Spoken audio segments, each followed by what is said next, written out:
நம்ம அரசியல் வரலாறு என்ன, நம்ம கடந்து வந்த பாதை என்னன்னு நாம ஏதாவது பேசினா, அடப்போங்க சும்மா வைப் பண்றதை விட்டுட்டு பூமர் அங்கிள் பூமர் ஆண்டி மாதிரி பேசிட்டு இருக்கீங்க அப்படின்னு பேசக்கூடிய இன்றைய தலைமுறை அரசியல் அறிவுஜீவிகள் அவசியம் இந்த காணொலியை பார்க்கணுங்க. ஏன்னா எதற்கு நாம அரசியல் வரலாறு பேசுறோம், அப்படிப்பட்ட வரலாறு இல்லைன்னா இன்னைக்கு நீங்க எப்படி இருந்திருப்பீங்க அப்படிங்கறத இந்த காணொலி பாத்தீங்கன்னா புரியும். இல்ல இப்ப அப்படி பேசினாலே இந்த இளைஞர்கள் விரும்புறது இல்லையே. திமுக அதிமுக பாடுபட்டுச்சு 69% இடஒதுக்கீடு எல்லாம் பேசினாலே பூமர் மாதிரி பேசிட்டு இருக்க. எனக்கு நான் ரீல்ஸ் போடுறேன், இன்னைக்கு நான் வசதியா இருக்கிறேன், எனக்கு சொந்த வீடு இருக்கு, என்னை பார்த்து யாரும் சாதியை சொல்லி இழிவுபடுத்துறது இல்ல, கையில ஆண்ட்ராய்டு போன் இருக்கு, ஐபோன் இருக்கு, உலகார் என்னை போயிட்டு நீ மிகவும் பிற்படுத்தப்பட்டவன், நீ ஒரு காலத்தில் ஒடுக்கப்பட்டவன், ஒரு காலத்தில் காண தகுதாத சமுதாயமா இருந்த சவுந்தரபாண்டியனார் போறானார், பெரியார் போறானார், ஏன் எங்களுக்கு பழைய விஷயங்களா சொல்றீங்க? எங்க விஜயனா பார்க்க ஜாலியா இருக்கியா, நண்பா நண்பீஸுங்கிறாரு, எல்லாரும் சமங்கிறாரு, முத்தம் கொடுக்குறாரு, வேற மாதிரி இருக்கே. நீங்க எப்ப பார்த்தாலும் போராட்டம், மொழி உணர்வு, தமிழ் உணர்வு, ஏன் எங்களுக்கு புரியாத லாங்குவேஜ்லயே பேசிட்டு இருக்கீங்கிறாங்க. இது என்ன வருஷம்? 2026. நீ எங்க பிறந்த? தமிழ்நாடு. இதே நீ பீகார்ல பிறந்திருந்தானே நீ என்னவா இருப்ப? உங்க கையில ஆண்ட்ராய்டு இருக்குமா?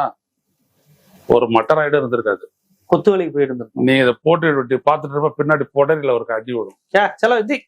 ஆமா, உன் தங்கச்சி மார்க்கெட்டுக்கு போயிட்டு ஊருப்படியா வந்து சார மாட்டா, புரியுதா?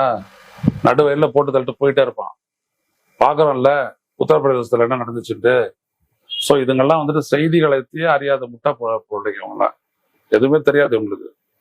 இவங்களுக்கெல்லாம் எங்கேயாவது நிலநடுக்கம் வந்துட்டு 10,000 பேர் செத்தான்னா 10 நாளைக்கு அப்புறம் தான் இவங்களுக்கு தெரிய வரும். எனக்கு தெரியாதுல்ல, தொழில்நுட்ப இல்ல, இவங்க அதெல்லாம் பார்க்கவே மாட்டாங்க. எடுத்த உடனே யூடியூப் போயிடுவாங்க.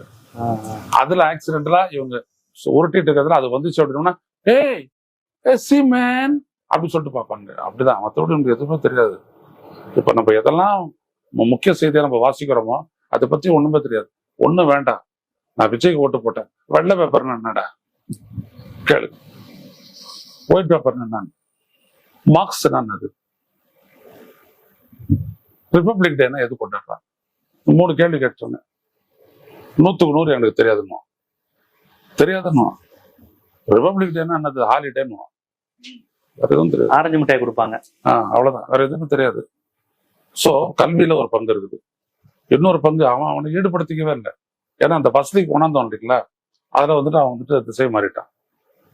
வசதிக்கு வந்துட்டாலே அப்படிதான். வசதிக்கு வந்துட்டு மற்ற நாடுகள்லாம் வசதியா வந்துட்டாலும் கூட அவன் வந்துட்டு பழச மறக்க மாட்டான். இங்க எப்படி பழச உதாசீனப்படுத்துறான். ஏன்னா நம்ம கல்வி முறையில நம்ம என்ன பண்ணிட்டோம்னா, சம்பாரிச்சு நல்லா இருக்கணும், சம்பாரிச்சு நல்லா இருக்கணும், சம்பாரிச்சு நல்லா போஷன் வரணும் அப்படின்னு சொல்லி போக்கஸ் பண்ணி அனுப்பி விட்டோம்.